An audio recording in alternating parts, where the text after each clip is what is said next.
Hi there, I'm Dr. Noel Nelson, and it's my pleasure to share a few thoughts with you today, some uplifting, inspiring, and practical tips to help you find greater happiness and success in your life. Today's topic, a non-waste of time team building exercise. And yes, you can try this at home. You moan, you groan. Your manager has called one of their infamous team building meetings, and it's only the threat of getting fired that propels your butt out of your chair and into the meeting. What a waste!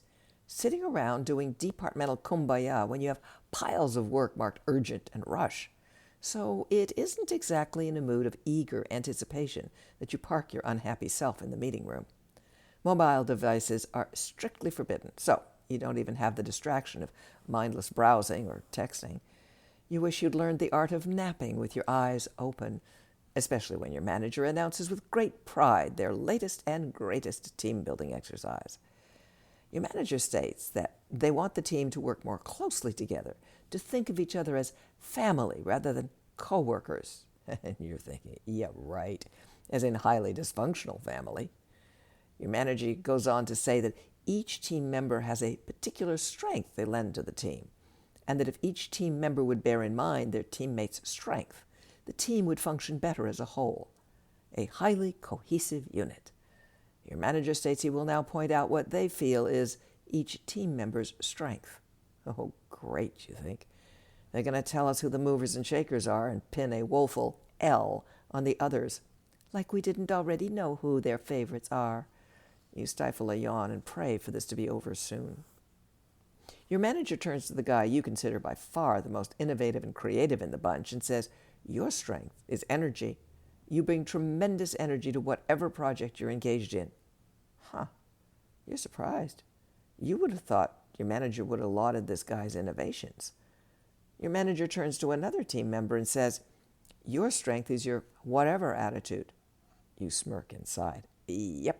They're going to nail the L on this guy who was born with the sarcasm gene. But your manager takes a different route. They say, you don't jump up and down enthusiastically, but you never complain. You say, whatever, to any part of the project you're assigned and take it on. You sit up and take notice. Your manager's right. That is how Ms. Whatever behaves. Your manager defines another's strength as playfulness and appreciates how that individual accepts new ideas. You listen differently now, as your manager speaks not to work accomplishments or the lack thereof, but to something positive about the essence of every person on the team.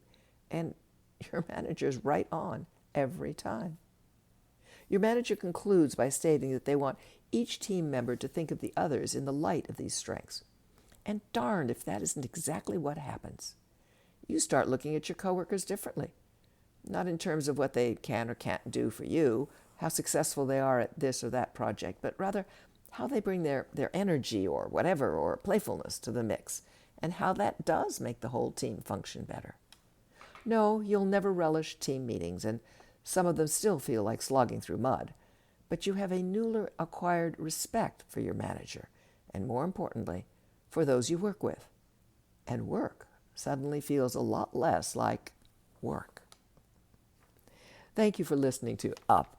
And check out my latest book, Phoenix Rising, Surviving Catastrophic Loss, Fires, Floods, Hurricanes, and Tornadoes.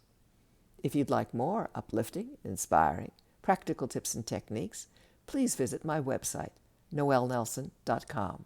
Until next time, be well and take care.